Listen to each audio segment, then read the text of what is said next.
Boleh kasih syukur dari pencapaian hal yang bertentangan dengan syariat lainnya. Misalnya menang lotre.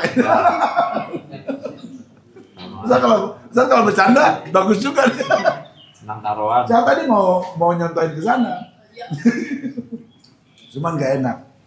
Jadi pencapaian, kalau bicara pencapaian nafsu berdasarkan nikmat tapi nafsu itu artinya sesuatu yang buruk bagi syariat. Menang lotre misalnya. Itu kan seakan-akan rezeki ya. Menang lotre, menang judi, menang. Artinya pencapaian kemaksiatan, pencapaian yang bertentangan dengan syariat tentu tidak layak disyukuri. Ya karena tidak layak disyukuri, otomatis tidak disyariatkan untuk sujud syukur. Ingat ya? Saya jadi ingat, dulu kan sempat ada lelucon yang terkenal. Pak Haji, anak Pak Haji udah menjudi tuh. Astagfirullah. Tapi menang Pak Haji. Alhamdulillah ya nggak begitu juga. Kan dulu ada lelucon begitu dulu ya? Betul kan? Ya itu kan itu candaan. Tetap saja sesuatu yang bertentangan dengan syariat ya tidak dilayak jadi sebuah rasa syukur, enggak lah. Mau pencapaian maksiat kok syukur.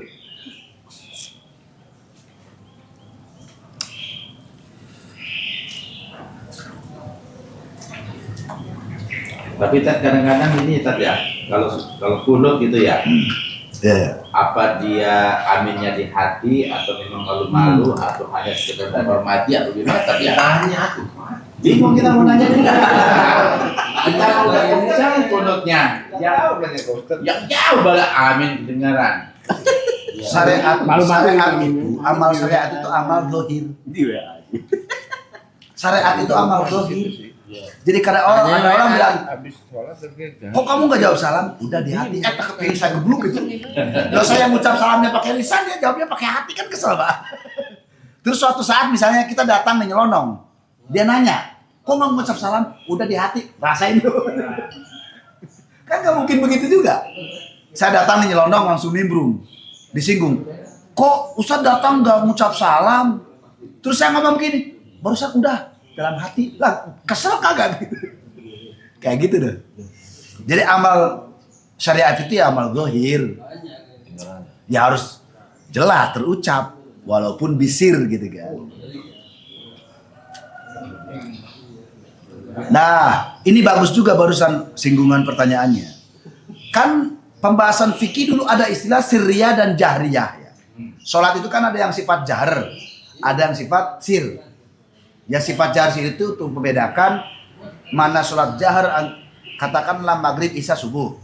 Sirriyah itu zuhur, asar. Tapi wilayah jahr itu maksudnya bersuara yang orang lain bisa mendengar. Ini syariatnya ya. Jahr itu bersuara yang orang lain. Sirriyah itu bukan kemudian dalam hati. Sir itu kan samar. Samar itu artinya terucap. Tapi cukuplah diri sendiri yang. Ya sama misalnya. Ini kita sholat zuhur. Ya terucap nih. Ini nampak. Gerakan bibir. Bukan diem boy. Kok nggak baca? Dalam hati. Nggak begitu. Nggak. Ya harus ada. Ada lafaz gitu loh. Ada gerakan lisan yang mengucap tapi pelan. Nah, sir itu artinya sir itu bedakan ya, sir itu sir syariat itu artinya pelan. Beda dengan sirnya dalam dunia torekoh. Sirnya dalam dunia torekoh itu kan hati. Zikru bil qalbi misalnya. Zikir dengan hati. Sir itu kan kalau wilayah syariat artinya pelan. Sir dalam wilayah torekoh, kebatinan dalam dunia itu kan sir itu artinya apa? Rahasia. Sehingga karena rahasia nggak terucap, ya beda lah. Zikir asror. Nah kalau dalam tataran torekoh zikir asror, sir itu ya artinya dalam hati. Hatinya selalu melafaz Allah gitu kan. Tapi kalau pembahasan zikirnya syariat, sir itu tetap terucap. Misalnya kita zikir nih, kan ada zikir jahr, ada zikir sir. Ketika kita memilih zikir sir, ya tetap terucap misalnya kita memilih zikir nggak usah kencang ya, tetap terucap. Bukan menjedok begitu. Ya enggak, tetap terucap. Tapi tidak terdengar oleh orang lain. Tetap itu kita kalau pembahasannya syariat, tataran syariat itu kan amal zahir ya harus ada bentuknya. Jadi begitu. Syaratnya mufarokoh itu gimana? Tadi dulu saya jadinya pingin nyinggung beliau nih. Beliau tadi izin sekali ya. Padahal sudah ngomong jangan. Mana-mana. Kalau udah dimulai bener. Gimana tadi? Gak apa-apa. Lanjut setelah tentang mufarokoh. Ya. Mufarokoh. Jadi kapan mufarokoh terjadi? Jadi begini. Mufarokoh itu terjadi. Itu kasus yang paling utama mufarokoh itu kita awalnya nggak tahu, ya. Tapi biasanya ya kasusnya karena dalam bacaan yang jelas, jar tadi. Jadi kasus mufarokoh itu ketika kita jadilah makmum dalam sholat sebagai makmum lalu tahu bacaannya salah, atau ketika sholat garuk sana garuk sini, yang jelas dalam mazhab Syafi'i membatalkan lagi. Ya saat itulah hati. Jadi mufarokoh itu hati. Kan tadinya niat makmum. Ketika kita tahu atas kesalahan si imam, artinya secara syariat dengan mazhab kita itu tidak layak atau batal kalau bahasa kasarnya mah gitu. Maka hati kita ingkar. Hati ingkar. Walaupun dalam keadaan sholat. Iya, hati kita ingkar. Hati kita ingkar. Ingkarnya itu kita bukan lagi mengikuti dia. Niatannya berubah, tapi gerakannya tetap mengikuti. Pahalanya gimana kan? Apa? Pahalanya tetap didapat. Orang awalnya niat berjamaah, itulah hikmah dari mufarokoh. Mufarokoh itu menegaskan prinsip, lu salah. Kalau saya ikut berarti saya dalam kedzaliman. Udah tahu salah kok, ikut. Tapi satu sisi ada pengajaran adab. Kita jaga kehormatan dia. Allah menghargai pahala. Karena apa? Nah, kita ngikutin gerakan dia kok. Hati kita ingkar. Nah itu model yang umum. Ini model yang tidak umum. Tidak umum itu begini. Biasanya berkaitan dengan adab. Secara umum begini. Saya misalnya, atau mungkin siapapun pernah merasa berkasus, atau mungkin ini yang sering kali terjadi. Misalnya saya di kampung atau dimanapun lah, segen dia udah jadi imam, udah imam legend lah, udah aki-aki jadi imam, boy legend lah. Mana bacanya plat? Ini mohon maaf ya, dia imam tuh udah legendaris banget jadi imam, udah sepuh, udah lama. Ya kalau bacaan enak sih masih mending, arti enak tuh bener. Ini sudah terlanjur dianggap imam tetap. Mana sepuh pula. Udah kawakan, pemain lama. Nah, kita jadi kok begini sih bacaan Al-Fatihahnya gitu ya. Dan kita tahu di sewaktu-waktu kita hendak jadi imam lagi. Kalau bicara syariat, murni bicara syariat, syariat memperbolehkan harus menampilkan diri itu boleh. Nih kita bicara hukum umum dulu ya. Ketika dalam komunitas misalnya, kita tahu, ini bukan masalah kesombongan ya, karena hak dalam kebenaran tadi itu harus dijunjung tinggi. Ketika misalnya dalam komunitas ini ada suatu kesalahan dan kita lebih paham dalam hukum, salah, kita harus tampil. Itu haknya syariat. Cuman masalahnya kadang kita terbentur, kagak enak. Nah ini diperbolehkan. Diperbolehkannya kita mufarokoh padahal sudah tahu. Boleh. Cuman kita akan kena tahdzirnya Kanjeng Nabi sebagai ad'aful iman. Tapi lagi-lagi Kanjeng Nabi dengan luas rahmatnya, baginda ad'aful iman, masih ada iman daripada saya dianggap songong. Ujung-ujungnya begitu. Kita udah tahu dia itu kalau ngimamin ya mohon maaf bacaannya kurang misalnya. Tapi kita nggak berdaya dengan keadaan. Ini sebenarnya sih ngeles atas nama Adam sebenarnya. Tapi nyatanya kalau hak hukum asalnya harus tampil, berani dengan berbagai resikonya misalnya. Nah, oke lah tidak. Ya udah kita tahu dari awal. Tapi tetap kok meskipun tahu dari awal kita boleh jadi imam. Karena di wilayah Adam. Lihat. Biasanya tetangga sebelah Pak, yang di tempat umum tuh langsung pede ke depan. Kepedean berarti. Iya. Ya, saya lihat di tempat-tempat umum kalau sholat Iya, kalau tempat umum berarti. pede banget. Kalau tempat umum itu Padahal bacanya berada. versi mereka, kalau tempat itu, kalau versi mereka itu, kalau wilayah fikih, tempat umum itu seperti al-mawat. Al-mawat itu dalam pembahasan tanah mati. Mungkin pernah ada ya? Belum. Kalau yang pernah nyantri mah pasti tahu istilah al-mawat. Alam. Jadi al-mawat itu biasanya kasus transmigrasi. Ya, kalau dalam kasus syariat itu al-mawat itu berhaknya menempati tanah yang tidak bertuan lah bahasanya gitu dah. Sayangnya ini disalahpahami oleh orang-orang Madura. Dimanapun tanah Tuhan.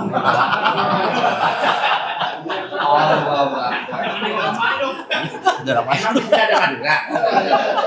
Mohon maaf kalau ada Madura ya. Nggak ada kan? Nggak ada. Anggap aja nggak ada ya.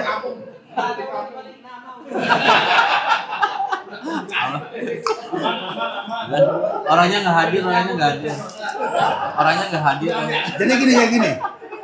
Dalam saya tadi karena terinspirasi tadi nyelonong, asal nyelonong. Orang mereka itu pede. Kalau di tempat umum nyelonong, karena tempat umum itu tidak bertuan. Siapapun punya hak. Mentang-mentang siapa punya hak, wos nyelonong. Orang Madura itu. Nah, ini Pak. Ini tadi tetangga sebelah ini Pak. Karena saya ingat tadi bab sholat yang nyelonong tadi di tempat umum sebagai tak bertuan. Jadi saya ingat dalam kitab-kitab fikih itu kan ya ini kaum santri pernah ya di kitab-kitab fikih pembahasan al-mawat. Al-mawat itu ada kok di kitab-kitab fikih. Al-mawat itu dianggap sebagai tanah mati, tanah tak bertuan. Jadi secara syariat siapapun berhak menempati dan mengelola.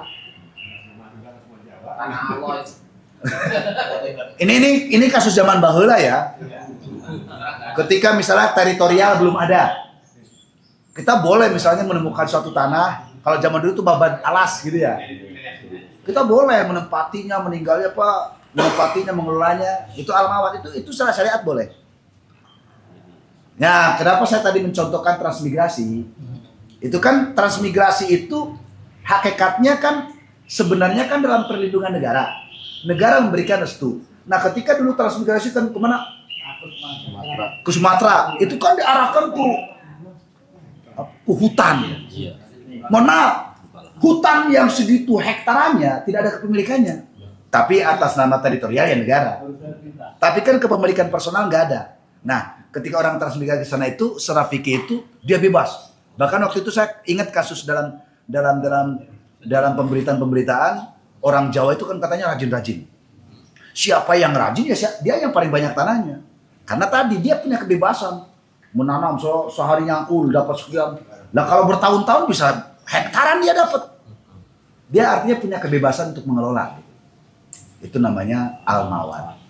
Tanah tak bertuan. Orang Jawa ya. Ini jadi kenal jawaban jadi. Ya mohon maaf saya bukan berniat rasis ya, bukan ya. Al-mawat. Al-mawat. Satu lagi. Sekalian saya itu udah terlanjur udah. Kalau kadang-kadang kan Bismillah itu tadi ya. Ya. Orang sebelah kan Bismillah gitu kan, memang pelan. Cuman dia ada jeda gitu loh. Apa memang seperti apa dia? Jeda di mana? Ada Ke jeda. Al-Fatihahnya. Jadi Ke alhamdulillahnya. Ya, alhamdulillah. Al-Fatihah dengan Bismillah itu ada jeda. Lah emang apa? Bismillah bukan Al-Fatihah. Jelasin dong, kita tersinggung sebagai Syafi'i. Maksudnya setelah basmalah melanjut ke alhamdulillah Ada jeda. itu ada jeda. Jangan basmalah dengan Al-Fatihah. Lah kita sebagai mata Syafi'i tersinggung ya. Orang basmalah bagian dari Al-Fatihah. Ya maksudnya basmalah ke ayat berikutnya, ke hamdalah. Baru alhamdulillah gitu. Tapi pelan. Kayak nampak banget jedanya gitu. Nah, jadi ketahuan dah gitu. Kayak terpisah jadinya. Terpisah. Ya emang terpisah orang ayat. Nggak, maksudnya- Cuma nampak jedanya gitu kan. Nah, Ya nggak apa-apa. Masalah jeda itu tidak ada hukum. Yang ada hukum itu ketika jedanya terpaut lama malah membatalkan sholat. Misalnya dari ayat 1 ke ayat berikutnya itu lama, dengan hitungan lama itu perkiraan kita kok lama banget, itu malah membatalkan. nggak, maksudnya maksud dia Kalau itu jedanya apa? sesaat mah nggak masalah. Maksud dia itu apa gitu kan? Saya nggak tahu, nanya coba. Nah, iya. Yang saya tahu kalau kita membahasnya yang saya ketahui ya bahwa Al-Fatihah disirkan untuk Al-Fatihah, bahwa basmalah disirkan, kemudian ketika hamdalah dijaharkan, itu alasannya untuk menghormati. Ini masih mending bahasanya bagus. Untuk menghormati riwayat yang menyatakan bahwa basmalah bagian dari Al-Fatihah. Baik mazhab Hambali maupun mazhab Maliki kan bismillahnya sir. Tapi tetap 4 mazhab itu menyatakan basmalah itu bagian dari Al-Fatihah, hanya langsung jahar atau sir gitu doang.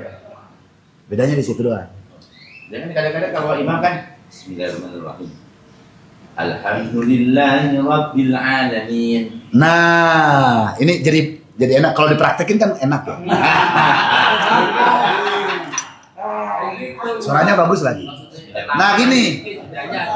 Saya teringat bahwa setelah membaca basmalah lalu surah berikutnya, nah, entah itu kan kita setelah Al-Fatihah kan basmalah lalu membaca surah itu ya. Itu memang disunahkan ada jeda. Itu sunnah ya, disunah tadi jeda. Sebagai kesunahan ya. Itulah mungkin anggapan mereka bahwa basmalah bukan bagian dari Al-Fatihah. Mungkin tapi ya Pak. Mungkin ya. Tapi memang saya pun tidak memungkiri bahwa ada riwayat hadis yang menyatakan basmalah bukan bagian dari Al-Fatihah, ada. Tapi kita kalau fair, debat-debatan sekalipun, kalau mau fair, lebih banyak riwayat bahkan sahih bahwa menyatakan basmalah bagian dari Al-Fatihah. Kalau mau fair ya. Tapi saya pun mengiyakan ada riwayat yang menyatakan basmalah bukan bagian dari. Tapi andai pun meyakini bahwa basmalah bukan bagian dari Al-Fatihah, harus tahu ilmunya. Karena ada sebuah riwayat hadis Nabi yang menyatakan berkaitan dengan identitas Al-Fatihah sab'ul mathani. 7 ayat yang sering dibaca berulang-ulang. Tak lain dan tak bukan, cek aja secara keumuman di Al-Quran yang berjumlah 7 ayat sering dibaca berulang-ulang, apa kalau bukan Al-Fatihah? Artinya Al-Fatihah itu diidentifikasi sebagai surah yang berjumlah 7 ayat. Nah ketika misalnya, saya ngerokok dulu lah. Hilang aja bisa. Saya kalau udah ngobrol begini jadi semangat. Itu mau buru-buru jadi lama tuh. Iya. Udah terlanjur. Kopi pesan kopi. Jangan. Aja. Tambah lama. Kopi tadi. Enggak. Tambah lama. Gini Ustaz. Kopi dulu. Silakan tidak mengakui basmalah misalnya. Bukan bagian dari Al-Fatihah. Tapi harus yakin bahwa Al-Fatihah itu 7 ayat. Nah kalau basmalahnya nggak ada bagaimana? Itu.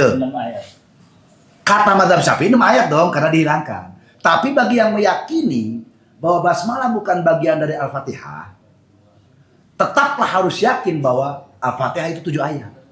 Nah ketika meyakini Al-Fatihah 7 ayat tanpa basmalah, itu ada di dalam qiraah sab'ah yang menyatakan bahwa ayat terakhir yang kita anggap waqaf itu jadi 1 ayat.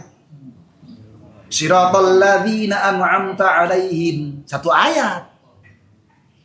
Bagi yang basmalahnya nggak ada. Kalau bagi kita mah itu kan waqaf. Tetaplah 1 ayatnya sampai selesai waladolin kan. Nah bagi yang menghilangkan, bagi yang tidak menganggap basmalah bagian dari Al-Fatihah, maka ayat terakhir itu jadi 2 ayat.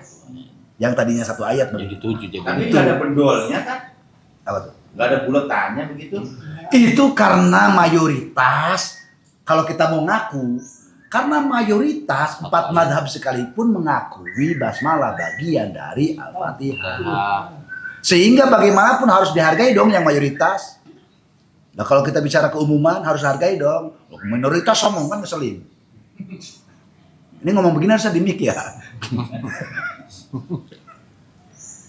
Apa akal-akalan aja yang ayat terakhirnya dibikin 2 ayat biar 7.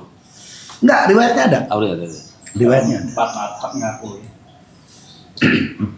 Jadi riwayatnya ada yang berkaitan tadi. Cuman tadi ketika orang, oke lah mereka atau siapapun sebenarnya, ketika kau menganggap basmalah bukan bagian dari Al-Fatihah, lu harus yakin sesuai sabda Nabi bahwa Al-Fatihah 7 ayat. Maka konsepnya ketika keyakinan Al-Fatihah 7 ayat tanpa basmalah, ya tadi dia harus meyakini bahwa ayat terakhir yang bagi kita 1 ayat itu 2. Artinya kalau kita siratal ladzina an'amta alaihim itu kan wakafnya aja kan lah ala apa? Mula apa namanya? Yang cara bacanya diteruskan lebih bagus. Ya. Ya benar ya? Ada waqfi itu. Itu kan bagusnya malah dilanjutkan kalau kuat. Jadi makanya dalam sejarah pewakafan ini kalau kita bicara Al-Qur'an panjang banget dulu. Jadi di Al-Qur'an itu dulu awal mula Al-Qur'an itu wakaf terbatas. Wakaf hanya berlaku di ayat terakhir, di akhir-akhir ayat. Nah, para ulama dengan kejeniusannya memberikan pewakafan tadi. Ya tentu ayat yang layak ada pewakafan tadi, entah itu wakaf lazim, tadi ada bul waqfi atau apapun lah, mulazam atau apapun namanya, sakta atau apapun. Itu ada definisi masing-masing gitu kan. Nah, kalau wakaf lazim kan berhenti lebih baik daripada wasol maksudnya. Nah kayak tadi alasan ulama ketika memberikan adabul waqfi tadi yang ghairil maghdubi alaihim apa siratal ladzina an'amta alaihim yang bagi yang kuat kan melanjutkan. Sayangnya itu tetap ada tanda wakaf itu sebagai rahmat karena itu ada ayat yang di dalamnya panjang walau itu bikin capek itu kalau tanpa wakaf ya kan ya. Apalagi dilaguin. Ya. Orang saya aja seringkali ayat terakhir itu nggak pakai wasol itu ketika sholat taraweh seringnya karena bacanya cepat. Nah kalau sholat sehari-hari hampir saya pakai wakaf, hampir ya. Kecuali ayat terakhir saya pingin wasol, saya narik nafas dulu yang panjang. Karena tadi kalau bahasanya sebagai rahmatnya wakaf tadi itu karena kalau dibaca misalnya siratal ladzina an'amta alaihim ghairil maghdubi alaihim waladdallin itu kan capek itu di situ makanya ada pewakafan. Nah pewakafan pun masih tidak bermasalah karena secara maknanya udah sempurna sebenarnya. Kalau bahasa kita itu ada bul waqfi itu yang tandanya itu lam alif ya. Itu kalau bahasa kita mah koma. Kalau koma dalam bahasa Indonesia sudah dianggap kalimat utuh tapi belum selesai. Kalau lazim itu kalimat utuh kalau bahasa kan di Indonesia kan ada istilah titik, koma gitu. Itu dalam kalau kita mau nyamain dengan perwakafan nah itu. Kan jadi panjang kan bahasanya. Gara-gara Ustaz nanya sih. Allah. Oke, udah ya. Ya, yang santai aja lah.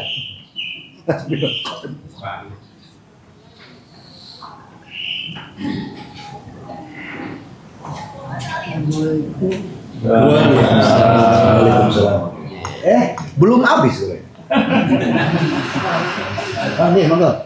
Waalaikumsalam.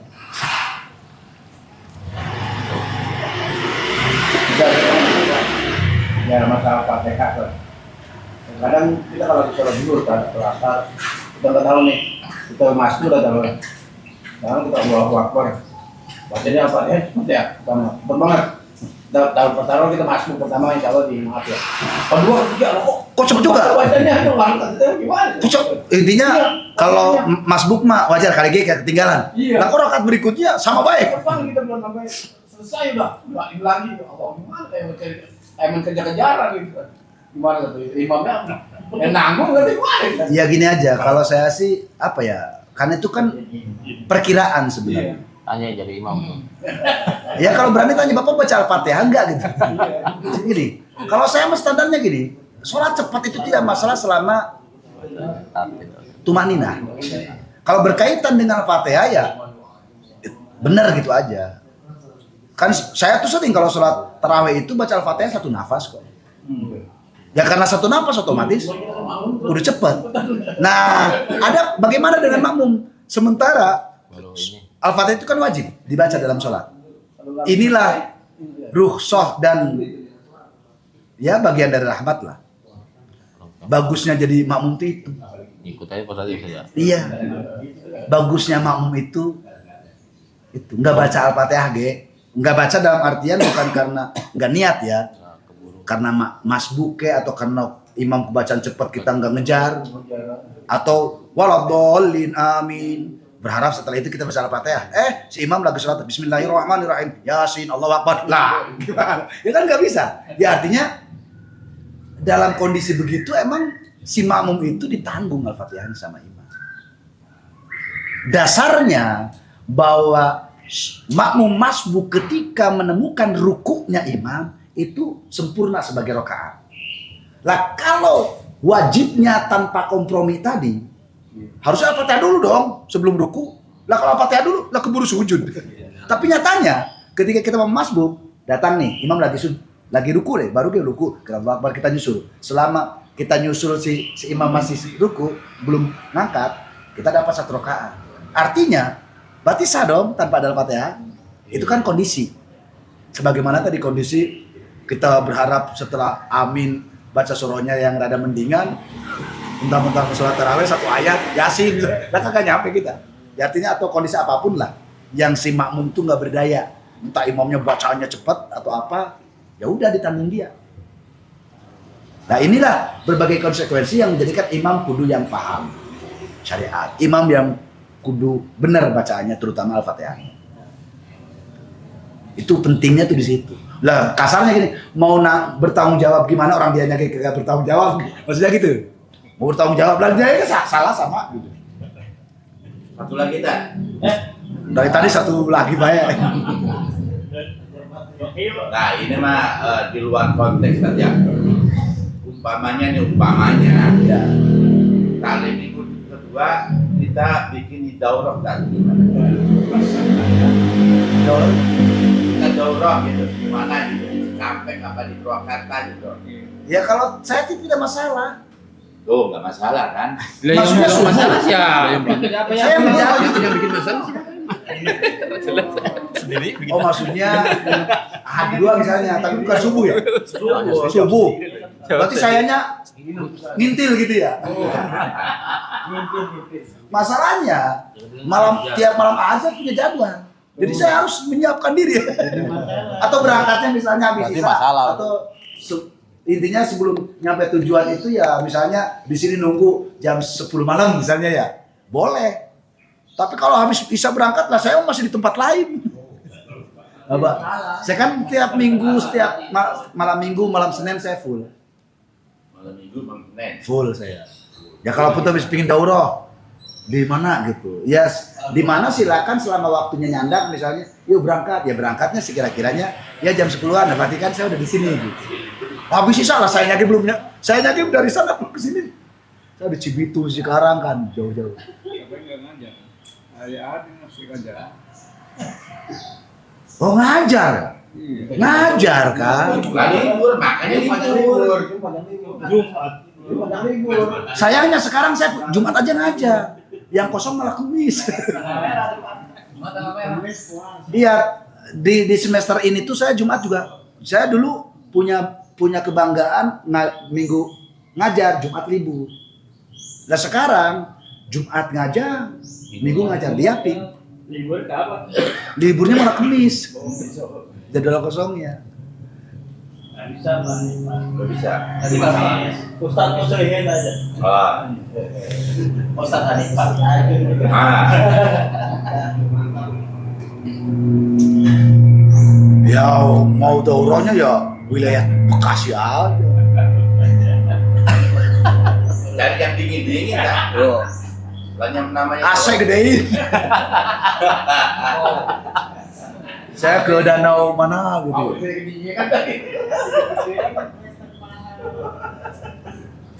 Jogos. Saya jadi curiga. Mentang-mentang tanggokan kemarin pinggir jalan gede kayaknya. Udah kalau punto duit berlebih, mendingan buat pembangunan jangan. Kalau saya mah saranin ya, momentum pembangunan kurangi jalan-jalan.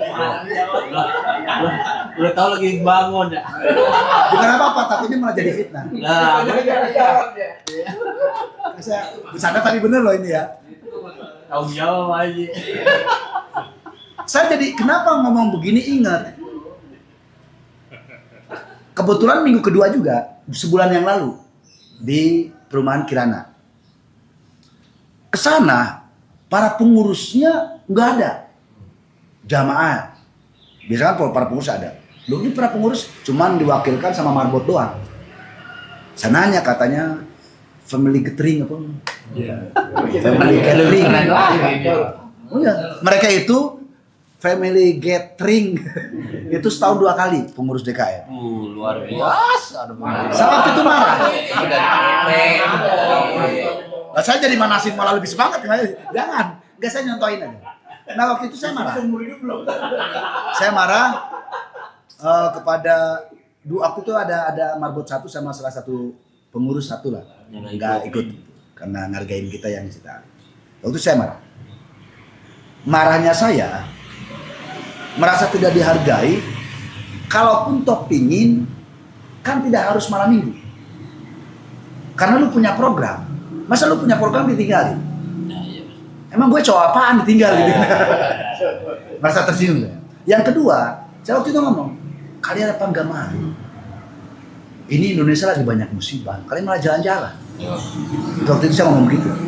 Kalaupun tuh kalian misalnya memang ada program setahun sekali atau setahun 2 kali kayaknya. Itu kan waktu sebulan yang lalu kan Rogir awal-awal bencana kan, sebulan yang lalu persis minggu kedua kayak tadi malam saya ngisi di sana. Nah, bulan yang kemarin saya ngisi di sana. Jadi minggu kedua subuhnya kan di sini. Jadi sebulan yang lalu kan musibah lagi anget-angetnya. Saya ngomong gitu. Ya kalau putus misalnya ada uang lebih, kalian family gathering berapa juta habisnya? Kan nyawa villa katanya. Semua pengurus belum konsumsi segala macam. Ya langkah baiknya malah kalian donasikan aja gitu. Untuk korban bencana. Saya waktu itu juga ingin nyinggung masalah pembangunan, cuman hampir selesai. Kalau saya sebutkan di sini kan takutnya tersinggung banget karena malu lain di sini. Maksud mana kayaknya? Kalau kita mah ustadznya diajak ke sana. Jangan didiemin begitu. Biar berasa cuci tangan ya. Oh, ustadznya didukung ya. Jadi lebah dosa ustadznya yang didorong-dorong. Ini ustadznya yang tanggung jawab ya. Ustadznya yang kena normal jangan Ustaz. Saya nggak lihat kemarin ustadznya masih bawa aku gua. Jangan ya. Kalau sama ini apalagi baru gue membangun jangan. Takut jadi fitnah Ustaz. Betul. Walaupun mungkin uang sendiri ya. Walaupun mungkin uang sendiri. Karena orang mah kan misalnya ini aja kadang sensitifnya orang kita itu. Apalagi kadang ada lawan dalam pemahaman tadi jadi bahan misalnya. Kita habis kerja bakti apa? Kita makan-makan. Namanya makan-makan sah-sah saja sebenarnya kan habis capek. Iya. Ya kan, sekedarnya wajar dong. Kerja bakti masjid. Tapi terkadang kan itu jadi omongan. Padahal bisa jadi saking dermawannya ketua, pakai uang ketua padahal. Ini contoh doang misalnya ini. Walaupun kayaknya enggak sih. Lah, itu kita mau nyari donatur. Yes, Ayam nyari, beras minta. Biar nggak pakai uang DKM, teh. cakep. Nah kalau begini saya boleh diajak. Saya jujur aja takut kalau di luar program-program program-program murni itu ada tadi tambahan apa yang menjadikan apa ya pengelolaan keuangan yang kemana gitu. Itu kadang sensitif. Gimana kalau ngenceleng dulu kita? Wah, nginceleng udah libur kan? Libur kita nginceleng. Enggak baik kan? Enggak baik. Oh, karena ada protes. Nah, Ya kalau sudah ada protes mah ya udah jangan lanjutin. Apalagi protesnya dari warga setempat misalnya. Dapat 2 hari. Padahal lumayan ya. wah bahaya kan? Udah kalau banyak protes mah 500 dapat sejuta. Jajan sejuta. Lagi semangat. Nih, Bapak. padahal berasa didukung ya dapat restu gitu. Oh iya. Ya memang awalnya sih udah direstuin di rapat juga udah. Cuman nggak tahu gua kaya apa ya. Banyak orang ini. Banyak sultan soalnya. Yang sultan-sultannya udah Oh, merasa protes. tersinggung sultan-sultan. Sampai minta sekarang, gue udah nggak apa-apa. Iya gitu. Terus lu ngasih apa? Misalnya. Lagi semangat. Ya saya kan dikirim video sama beliau. Wih. Ya, sampai yang kirim video ya? Iya, saya. Wih. Cakep Laporan, orang. nah, Kompak kan. nih. Ya pertama kan kita minta restu gitu kan. Ngabarin. Minta syariatnya seperti apa gitu. Terus prakteknya langsung dikabari. Bilang kabari. Harusnya saya waktu itu langsung sujud syukur ya. Kan senang. Lupa saya. Iya. Allahu Akbar. Nah, Ramai itu Bos Sad. dia kan ditunjukin videonya. Iya, abis itu rame. Oh, maksudnya rame jadi isu. Iya, Jadi, waduh. jadi buah bibir. Iya, udah kayak perang apa tahu. Aku juga bingung kan. Ngomong nggak dirapatin lah, padahal saya udah dirapat udah kayak apa itu sampai Dan rapat itu melibatkan RT juga. ya semua RT bahkan Lah harus kenapa jadi masalah? justru yang problem itu yang sapi saya. Lah, Saya banyak sultan. lah kalau sudah dalam rapat kesepakatan bersama harusnya kan dia yang meredam, malah dia yang ini, yang kompor. Nggak boleh makan DM katanya. Ada aturan. Ya kalau kita kembali kepada institusi mah banyak aturan yang nggak boleh emang. Iya. Ya tadi saya mah waktu itu memberikan alternatif seperti itu ya. Itu pun kan saya sempat bilang jangan sampai mengganggu lalu lintas. Itu doang kan. Tapi ini sebenarnya mengganggu lalu lintas atau mengganggu harga diri? Kayaknya itu ya. Kayaknya lo begitu. Malu. Udah lah masih diperpanjang.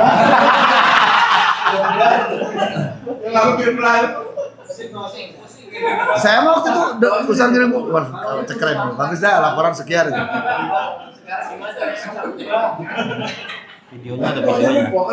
Dikirim dari walaupun singkat kan dari ketika nangkok itu kirim bawa uang dihitung ya. Gitu. Semangat banget hitung duit itu. Pertama 1 juta kalau nggak salah. Juta lebih. Paginya, sorenya terus dapat 700. Hari pertama, Sehari sudah tambah lebih. pagi 7 juta. Sebulan bisa 30 juta. Kebeli kubah aja. Ya setidaknya pemasukan jelas gitu ya. Ya kecil-kecilnya biasanya kan orang awal-awal pada semangat misalnya. Ya kecil-kecilnya 500 aja misalnya. Sehari misalnya, kecil-kecilnya. Nah, paling tidak kan sebulan 15 juta dapat. Di luar dari kencelengan. 2 jam 1 juta. Apalagi cuma 2 jam. Nggak lama kan kita paling saya sampai jam 9 paling lama itu. Kalau masih saya memang jalannya di dalam perumahan. Kalau ini kan umum ya. Kalau itu mah kita mah ya di perumahan. Cuman kan lalu orang aja. Orang kan perumahan kan. Sebenarnya sama aja ya. Ini jalan perumahan. Awalnya mah ini jalan perumahan. Kan udah jadi jalan perumahan. Cuman ini mah kayak jalan umum udah kayaknya. Kayak aspal kayak biasa kan kayak jalan biasa. Kalau perumahan saya kan emang di dalam. Di dalam lah gitu. Udah jadi jalan provinsi. Itu ya dari jam ya walaupun tengah 7 udah pada nongol tapi mulai jam 7-an sampai jam menjelang jam 11 lah. Wah, Tapi kan pada nongkrong orang gini doang, halo-halo doang udah. Itunya nggak ada orang di jalan, nggak ada. Jadi di digantungin. tengah jalan tuh ada kotak kecil dengan apa tuh? Ada serokan gitu doang. Terus di depan masjid itu kan ada kayak gardu apa? Kayak pos-pos kecil gitu lah, itu dibuatin ada di bambu lah. Buat nongkrong ya sambil woro-woro itu doang. Berarti sendiri Sama sekali nggak ganggu lalu lintas enggak. Dan itu sehari rata-rata ya 1.500.000 tiap harinya. Cuman gedean biasanya yang gede itu ya yang pagi itu karena panjang. Sorenya habis asar sebentar lah, habis asar sampai menjelang maghrib. 2 kali. Ini kalau 2 kali mah 4 juta tadi. Sombong amat. Sekalian ya mumpung udah nggak boleh ya. Sekalian ge ya. Kalau coba sebulan bisa. Kali. 50 juta mah kecil. Banyak. Jadi dia mah MC doang, makanya nggak ada Iya, orang-orang nggak ada orang di jalan enggak. Nggak ada orang di tengah. Enggak ada orang di tengah. Jadi dulu awalnya drum. Cuma diprotes drum kegedean. Ya udah akhirnya buat kotak besi. Terus ya jadi kanan kiri ada kecil lah ya, kayak jaring gitu. Itu doang. Ya artinya kalau ini mah lihat aksesnya rame banget, ini mau udah kayak jalan umum. Kalau perumahan saya mah ya di dalam. Ya depan masjid itu kan tahu? Iya. Saat itu. Belokan itu. Kan kalau ngomong rame mau ramean ini atuh. Ya makanya tadi itu rame 2 jam ke 1 juta. Itu yang bikin nyesek kenapa nggak lanjut gitu ya.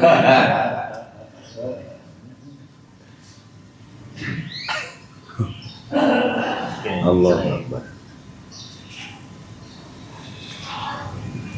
Padahal kan waktu itu alternatif. Itu tuh karena tangguhkan per RT nggak jalan ya. Ya kan salah satunya kan dulu sempat mau pembahasan itu kan kalau bicara tanggung jawab atas nama umat kan RT yang mengelola tiap bulan kan setor, harusnya begitu. Perumahan saya itu tiap bulan setor di samping yang jalan tadi. Jadi dalam sebulan itu dari warga maupun dari jalan itu 50 juta itu kayaknya mah biasa aja dalam sebulan ya. Kecil-kecilnya kecilnya bisa mungkin 40 juta sebulan kecil-kecilnya. Jadi tiap RT kan ada 14 RT. Itu tiap bulannya setor. Saya sedikitnya 700, gedenya ada yang kadang ya tergantung warganya. Ada yang kadang 1 RT 2 juta. Itu mau 2 RT. Ini 3 RT. Itu 3 RT kagak kompak pula. Kita ada Jumat Berkah. Jadi yang keliling kayak amplop. 3 RT. Kakak berapa? 300. Total. 300-an 2 RT itu. 2 RT. Enggak, itu 3 RT itu atas nama RW. Satu RW ya. Satu RW. Oh, yang deket ini. Yang lingkungan Lagian sini mah sono deket sama masjid. Secara teritorial ketika pemberdayaan pendanaan ya repot jadinya. Kalau saya mah kan seperumahan aja itu 2 RW, masjidnya ya 1 tunggal itu. Dulu ada isu dari pihak mereka ingin bangun masjid, kita jegal. Merusak persatuan kita jegal. Musola paling Ya walaupun pada akhirnya merusak pendaringan kan. Penjaringan keuangan. Ini sebelah kita ada masjid. Setiap blok masih lagi, setiap blok kan. Setiap blok ada masjid. Kalau perumahan itu saya itu 2 RW. RW yang saya itu terdiri dari 14 RT. Kurang lebih ya 1.000 kakak. Tapi yang aktif 1 RW itu.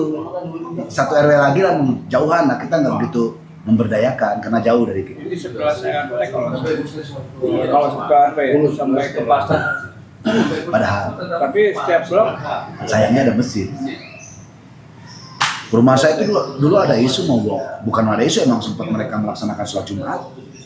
Waktu saya pernah cerita mungkin di sholat tahun 2013 atau 2014. Saya lagi ngajar di telepon, mereka melaksanakan sholat Jumat di musola. Waduh, kaget kita. Ya dengan alasan saya waktu itu kan ketua DKM. Dulu mereka dikasih jadwal khutbah. Kemudian hari saya sore, bahasa mereka kami nggak dianggap. Mereka maksa melaksanakan Tapi sholat. cukup tuh. Bisa menampung jamaah. Dulu kurang, makanya sekarang dibangun. Sekarang ya cukup banget. Kan tingkat. Kecuali sholat Idul Fitri mah ya tetap kerja. Kapasitas berapa? Kemungkinan total itu sedikitnya 2.000-an banyaknya. Orang di atas kemungkinan 700, 500, 700. Di bawah itu bisa nyampe. Batas tuh pakai juga kan? Iya, Kalau Jumatan. Jumatan dipakai. Di sini juga nggak tahu kan? Orang di bawah aja masih longgar kan? Kalau Jumatan. Ya orang kebanyakan masjid. Nah, tadi bilang tiap blok ada masjid. Ntar tambah atas bagaimana? Saya kan perumahan saya gede banget itu. Satu RW 14. Itu 2 RW masjid satu. Di atas bikin tag aja udah. Apalagi ada wifi udah. Bikin tag aja di atas. Lah iya, Jumatan di bawah aja Kosong. masih kosong. Masa? Oh iya sih ya benar ya. Teras ini nih. Di sini aja nggak penuh ya. Nggak penuh. Nah, nanti kalau tingkat gimana? Apa yang penuh itu kan Jadi tadi karena kita meningkat emang. Dulu kan masjid kecil. Kok giliran sekarang? Dulu masjid kan sekarang gubah kan gubahnya kan gede banget. Dulu masjid dulu bangunan. Kemarin katanya nggak. Fisik bangunan masjid dulu dengan gubah yang sekarang itu masih gedean gubah sekarang. Belum. Makanya dibangun yang gede sekalian. Jumatan. blok. Iya itu. Yang RT 4 tuh ya? Iya. Sama dari atas nggak ada yang turun sekarang. Sama yang di atas sekarang nggak ada yang turun. Pantas kan sekarang iya. Alhamdulillah. Biasanya kan dari atas itu ada sekitar 30 orang itu. Iya. Yang di atas ya. Pagarnya dipermanen tutup itu nggak ada yang turun sekarang. Banyak yang turun dari sini. Dulu anak sekolahnya pada kesini ya sampai pagar rumah. Pak udah punya sekolah. Mau ngomong. Ya, tapi tadi sebenarnya sebanding juga masih berdekatan. Warga cuma 3 RT. Ya, artinya kan jamaah juga nggak seberapa. Ya artinya juga tidak tuntutan banget, masih gede. Orang nyatanya tadi bilang Jumatan aja gak di sini ada yang kosong, enggak. Kalau hari kerja nggak kosong ya. Kalau di belakang Oh pas Id paling. Resikonya pas Id. Pas Id mah masjid saya kayak udah dibangun segede gitu tetap aja halaman penuh, kadang sampai ke jalan. Wajar lah. Ya di rumah. sholat Id ya sholat Idul Adha. Kalau Idul Fitri sih nggak terlalu. Ya Idul Adha. Karena nggak pada Udah pada pulang. pulang banyak ya. Kalau Idul Fitri paling halaman doang. Kalau Idul Adha sampai ke jalan. Tapi yang jelas sholat Jumat mah ketampung sekarang. Kalau dulu mah enggak, halaman pakai. Ya kalau ada sisa jamanya kesiniin kan. Enggak apa-apa. Tapi perjamaah ada transportnya. Pulang diamplopin ya. Saya membayangkan kalau sudah jadi. Ya ini mau ditingkat rencananya. Iya itu udah genteng udah tinggi banget. Ya tidak masalah sih kalau memang punya misi, misalnya ada program TPA yang kelak. Ya kalau tidak ada peruntukannya ya sayang juga. TPA udah banyak. Ini belakang masjid TPA terang. Belakang masjid TPA, banget TPA, ujung TPA.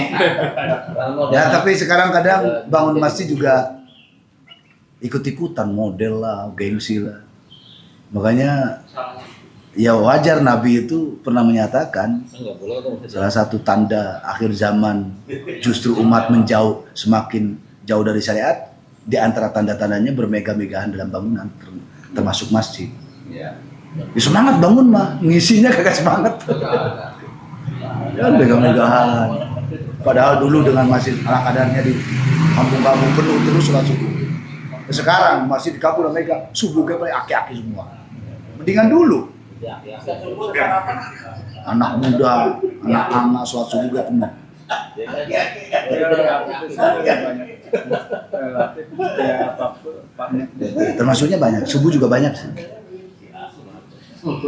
Untuk tadi cerita 3 RT, segitu banyak. Tuh jadi cuci sekarang lihat ya. Bisa dimasak ya subuh. Dimasak ya. Ya saya kalau kesaksian, karena saya kan duhur asar mah hampir nggak ada. Mentok maghrib. Kalau maghrib Ya. penuh ini masuk. Kita maghrib isya subuh masih lah, cuman tidak sebanyak maghrib isya. Itu maghrib aja jamaah bisa lebih dari Well, katakan antara 400-500 jemaah. 11 RT. Nyokor lah ya sebelah sana. Maghrib gitu. Jadi maghrib aja kalau kayak berasa sholat Jumat di sana. Itu sebelah RT pengurusnya dari tiap RT apa satu RT aja? Oh, pengurus DKM? Iya. Ya ada perwakilan sih. Tapi tidak semua RT sih. Tapi hampir ada tiap RT perwakilan. Kalau awal mah dulu waktu nyusun semua RT ada perwakilan. Tapi nyatanya kan dalam perjalanan yang aktif-aktif dong, kagak-kagak gitu. Ketika buat kepengurusan mah setiap RT ada perwakilan. Dalam satu komplek, Pak. Ya? Dalam satu komplek. Apanya? Dalam satu komplek ada masjid. Iya, dalam satu perumahan. Paling depan dia mah. Satu perumahan, makanya 2 RW pula. Di depan. Lah RW saya, RW 14 itu terdiri dari 14 RT.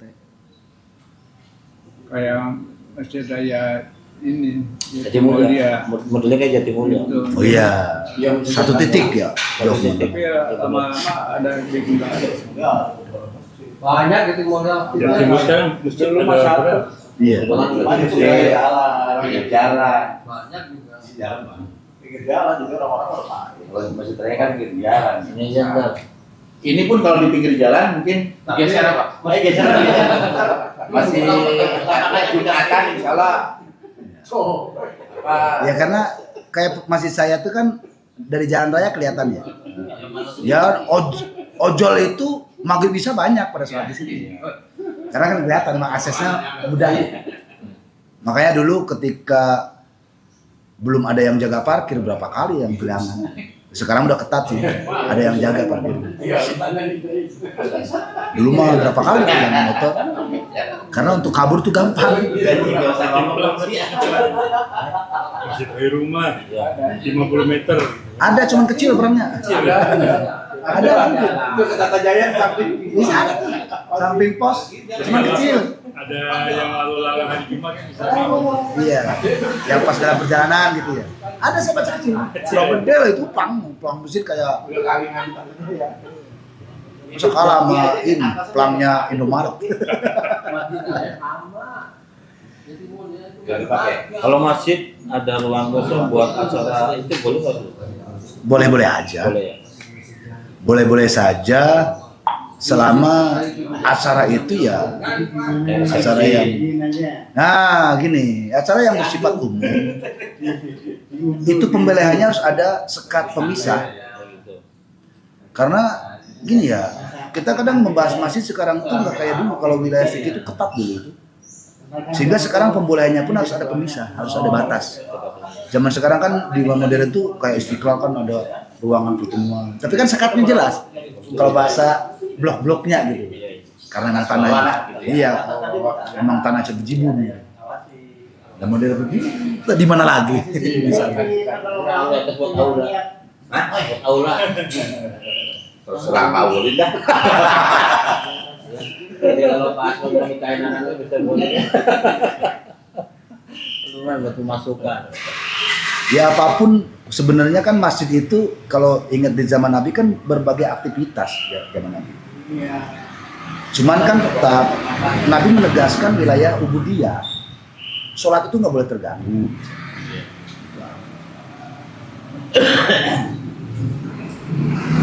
Gimana Pak? Lanjut lagi. Jadi lanjut, Bang. Lanjut. Ngomong sekarang kalau nggak lanjut Mau belum di ini jebol deh. Kalau jangan ini kan nih. Udah kalau udah punya set plan-nya loh. kepalanya mau begitu aja. Jadi setelah didak langsung pasang genteng gitu. Genting udah dipasang. Udah. Banyak ganti. Tinggal kubahnya doang kan. Ubah.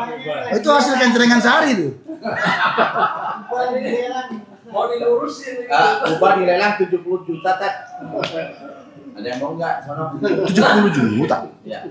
Lah itu kubah kita 600 juta. Tuh. Oh.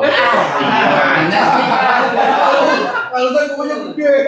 Nah, kubah masjid saya itu lebih gede daripada bangunan masjid yang lama. Jadi diameternya itu 13 meter.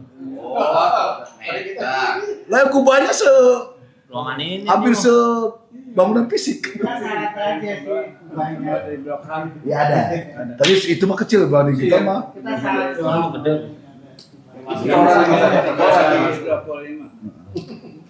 Jadi 70 juta aja. Masjidnya 2 meter. Ya gede kalau jauh dari Ya ini aja. Jangan terlalu maksain lah. Apalagi tadi dengan kapasitas 3 RT. Dan ngapain juga kalau bahasanya berlebihan. Toh kalau terlalu berlebihan yang capek siapa kalau bukan panitia, kalau bukan pengurus. Mending kalau disupport sama warga atau pengurus RT. Udah DKM, panitia capek, bukannya disupport gitu. Ini yang harus ngobrol dulu. Bisa bukan saya ya. Warganya. Assalamualaikum. Ada orang udah kagak ditahu. Jadi pada pura-pura budak. Jadi dimusuhin itu. Enggak, mohon maaf nih. Kayak saya bilang tadi praktek di perumahan saya. Itu sekian banyak RT. Itu RT tiap bulan setor. Di sini gimana praktek? Di sini merebut jalan kan. Kok bukan. RT-nya yang itu tanggung jawab RT untuk Iya, cuman dia memanfaatin merebut gitu. oh ngajak. jadi Tolong dah puterin gitu. Lah, Bos dia. untung. 80 pengurus RT punya. Punya sebenarnya. Ya kalau mau ngelarang bisa aja, Cuman, kan ya, kita yang ngalah. Sama inilah buat masjid. Tapi dulu memang awal mula dulu pernah kita sebulan sekali keliling kita pengurus DKM. Lah bayangin 14 RT bisa tuh kaki kalau habis keliling. Akhirnya itu berjalan 2 apa 3 tahun. Cuma kita kalau gini terus tiap bulan, tadinya semangat banyak, semakin ke sini yang dulu 10 orang, belasan kadang kalau lagi semangat orang keliling. Kesininya tinggal 4, tinggal 5. Mungkin udah pada berasa kali. Tapi berjalan 3 tahun apa 4 tahun? Ada lagi yang ini lagi berantem suaminya itu. Saat itu kayaknya drama aja biar kita segera menyingkir. Mereka lagi buat konten. Karena kita gak enak nih kita menjauh kan. Kalau kita assalamualaikum jadi orang ketiga. sengaja abis itu mah udah. Nah, terus Ustaz bawa HP video, ayo lanjut. Waktu awal-awal RT 1 memang minta ke saya, merebutlah sekalian ke sini. Jangan kata saya, nanti yang beresin Jumat masjid siapa kata saya. Sana kan udah cukup RT 2 dah kata saya. Ajak nelpon ke saya. Udah pengurus RT aja gitu. Hanya kan pengurus RT. Pamul kan jalan pamul. Hah? Jalan dia, jalan boleh. Jalan. Oh, jalan. Repot kalau naik motor.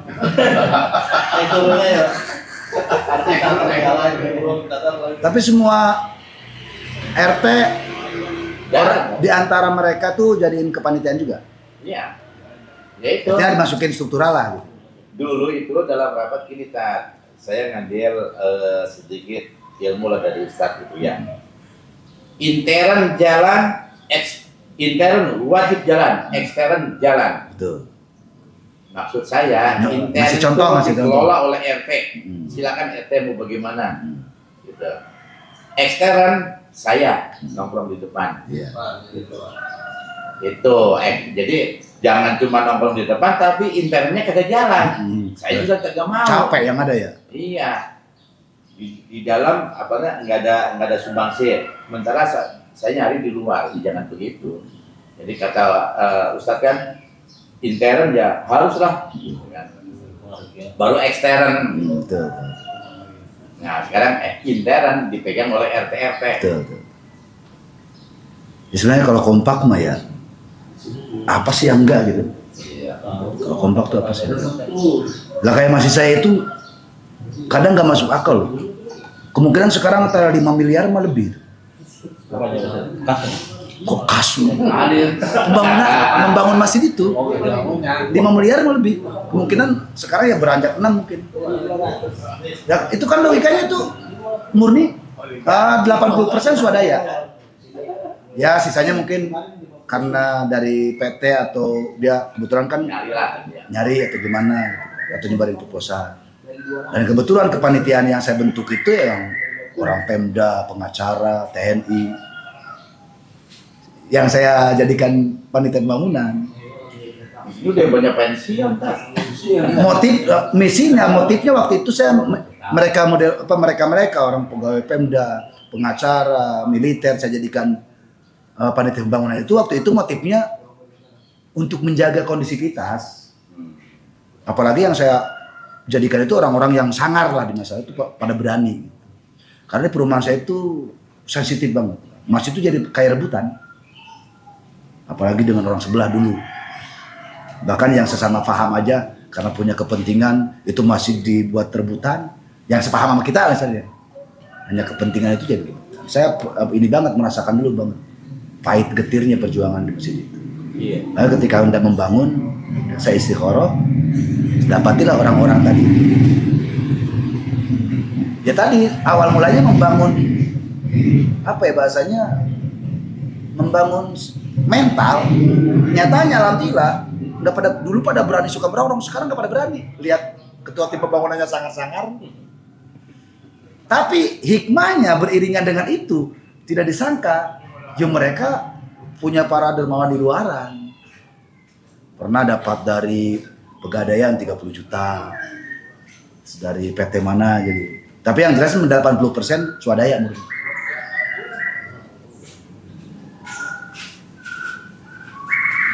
Udah cukup sekian. Cukup. Udah 15 dah. Itu orangnya gelap itu Ustaz mendung. Iya. Bagian mudah-mudahan jangan hujan dah. Mendung tak berarti hujan. Pokoknya kalau sudah dimulai satu pertanyaan aja Ustaz. Iya, udah private dah. Sini satu, sini satu.